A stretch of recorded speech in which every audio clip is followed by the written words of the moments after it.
ये जंगल वाले बाबा का मंदिर है और हमारे एरिया में सबसे प्रसिद्ध मंदिर जंगल वाले बाबा का माना जाता है। आज नाग पंचमी है और नाग पंचमी के दिन जंगल वाले बाबा की पूजा की जाती है और ऐसा कहा जाता है कि जो भी आज के दिन भोलेनाथ देवता की पूजा करता है उसकी सारी मनोकामनाएं पूरी होती हैं। तो आइए आपको ले चलते हैं कि कहानी क्यों। मार मार मार मार मार! अरे अरे अरे अरे अरे अरे! अबे जिंदा है, अबे जिंदा है।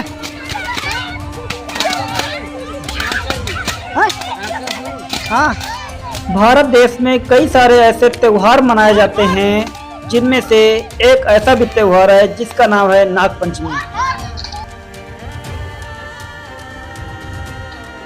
नाग पंचमी का त्योहार पूरे भारत में भव्य रूप से मनाया जाता है और ऐसा कहा जाता है कि नाग पंचमी के साथ साथ शाम को गुड़िया भी मनाई जाती हैं जो बच्चों के द्वारा आप देख ही सकते हैं। तो आइए जानते हैं कि नाग पंचमी और गुड़िया क्यों मनाई जाती है। आखिर गुड़िया पीटने का रिवाज कहां से शुरू हुआ है, आइए चलते हैं इसकी कहानी की ओर। गुड़िया पीटने का रिवाज बहुत ही पुराना है और इसकी कहानी बहुत ही रोचक है। यदि आप हमारी वीडियो में नए हैं तो वीडियो को पूरा देखिएगा। आप हमारे चैनल को सब्सक्राइब कर लीजिए और वीडियो को लाइक कर दीजिए। चलिए चलते हैं कहानी की ओर।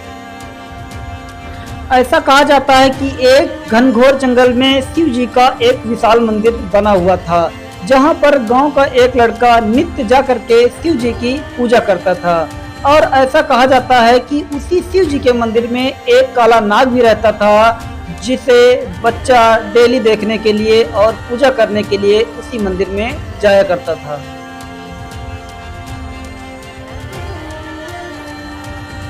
और कहा जाता है कि जो लड़का नित्य उस जंगल में शिव जी की पूजा करने के लिए जाता था उसकी एक छोटी बहन भी थी।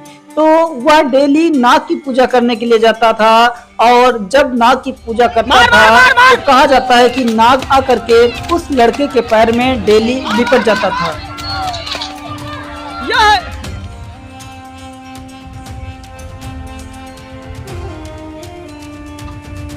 जब काला सर्प उस बच्चे के पैर में डेली आकर के लिपट जाता था, लेकिन बच्चे को पता था कि ये सर्प हमारे पैर पे नहीं काटेगा।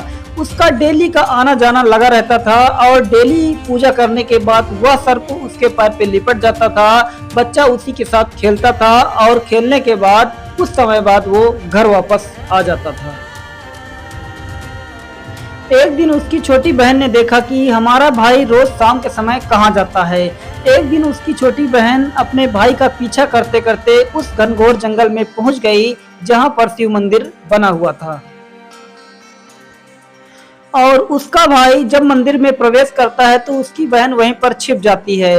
और जब उसका भाई मंदिर में पूजा कर रहा था तभी सर्प आकर के उसके पैर पर लिपट जाता है। जब उसकी बहन ने देखा कि हमारे भाई के पैर पर सर्प लिपटा है तो वह अपने भाई को बचाने के लिए उसके पास पहुंची।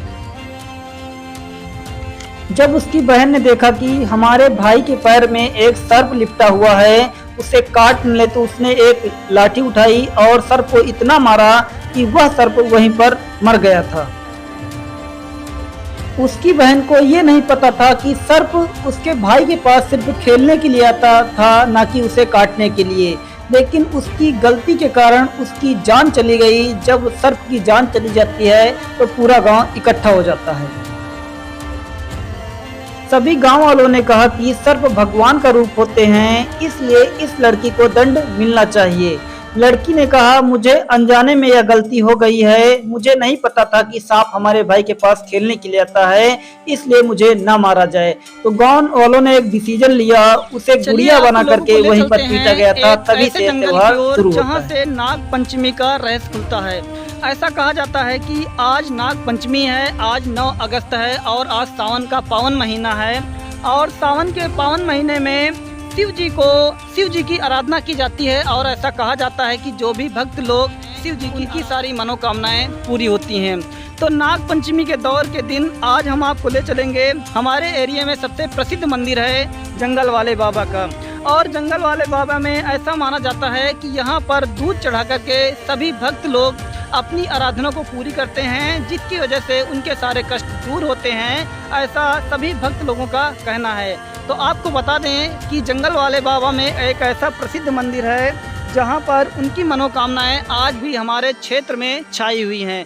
लेकिन हम लोग जंगल वाले मंदिर में चलने से पहले इसका थोड़ा इतिहास जानने का प्रयास करेंगे कि नाग पंचमी क्यों मनाई जाती है। नाग पंचमी मनाने का इतिहास है, ऐसा माना जाता है कि महाभारत काल में अभिमन्यु के पुत्र परीक्षित के विषय में कहा जाता है, और ऐसा कहा जाता है कि अभिमन्यु के जो पुत्र परीक्षित थे उनका इस भारत देश में बहुत ही ऐतिहासिक तौर था और वो बहुत ही सत्य और न्यायी थे। लेकिन कहा जाता है कि जब कलयुग की शुरुआत होती है तो राजा परीक्षित की भेंट उन्हीं के एक जंगल में होती है, और जंगल इतना विशाला जंगल, इतना घनघोर जंगल था कि राजा परीक्षित जब शिकार के लिए गए तो उनकी मुलाकात वहीं पर कलयुग से हो जाती है। और कलयुग बोलता है कि मैं आपके क्षेत्र में रहने के लिए आया हूँ, और इसका जवाब देने से इनकार कर दिया। कहते हैं कि जब तक मैं हूँ इस सभा में, इस राज्य में, तब तक आप हमारे क्षेत्र में प्रवेश नहीं कर सकते हैं। लेकिन कलयुग के हट के कारण उन्होंने उनसे परमिशन ले ली और कह दिया कि जहाँ पर जुआ खेला जाता है और जहाँ पर दुष्कर्म होते हैं और जहाँ पर शराब बिकती हो, ऐसे स्थानों पर आप जा सकते हैं। कलयुग ने इन चारों स्थानों को पाने के बाद उनसे और आग्रह किया कि कोई ऐसा स्थान दे दीजिए जहाँ पर हम और टिक सके। तो राजा परीक्षित ने कलयुग को बता दिया कि आप जा कर के जहाँ पर सोना चांदी होता है वहाँ पर भी आप टिक सकते हैं।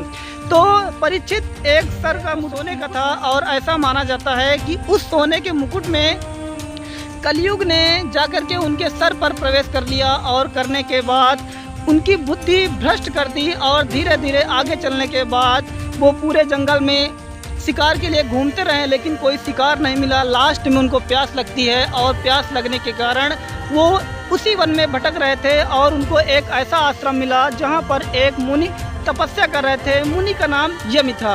यम इतना लीन थे तपस्या में कि उन्होंने राजा परीक्षित की बात को नहीं सुना, और ऐसा कहा जाता है कि राजा परीक्षित ने एक मरे हुए सर्प को उनके गले में डाल दिया था, और जिसकी वजह से वो अंतर्ध्यान थे। और उनका एक पुत्र था यमी का, उसको जब ये पता चला तो उसने राजा परीक्षित को श्राप दे दिया और कहा है कि परीक्षित ने जिस मरे हुए सर्प को हमारे पिता के गले में डाला है, और इसी सर्प के काटने से राजा परीक्षित की मौत हो जाएगी। इस श्राप के कारण जब उनको ये पता चलता है तो वो बहुत दुखी हो जाते हैं, और ऐसा माना जाता है कि 7 दिनों के अंदर राजा परीक्षित की मृत्यु शेष नाग के काटने से हो जाती है। और जब नाग के काटने से हो जाती है तो राजा परीक्षित का जो पुत्र था, जिसका नाम जन्मजय था, उसने एक ऐसा यज्ञ करवाया जिसमें सभी देवों के लोग के, जंगलों के, नदियों के जो सांप थे उसी यज्ञ में आकर के भस्म होने लगे थे। जब भस्म होने लगे थे तो जाकर के सभी नाग परेशान हो गए कि नागों का जो वंश है वो पूरी तरह से ख़त्म हो जाएगा। उसकी वजह से वो गए मनसा देवी के पास और उनसे आग्रह किया। तो मनसा देवी ने अपने पुत्र आस्तिक को भेजा और कहा कि जाकर के इस यज्ञ को रुकवाइए, नहीं तो नाग वंश का सारा अस्तित्व मिट जाएगा। और ऐसा माना जाता है कि आस्तिक मुनि ने वहाँ पर जाकर के सभी यज्ञ को रुकवाया था, और रुकवाने के बाद ऐसा माना जाता है कि यज्ञों की जो रक्षा है वो आस्तिक मुनि ने किया था। और यही बताया जाता है कि जो सांप जल गए थे उनको नाग देवता की वजह से आस्तिक मुनि ने उनको दूध से नहला करके उनकी जलन को ठीक किया था। तभी से नाग पंचमी की शुरुआत होती है।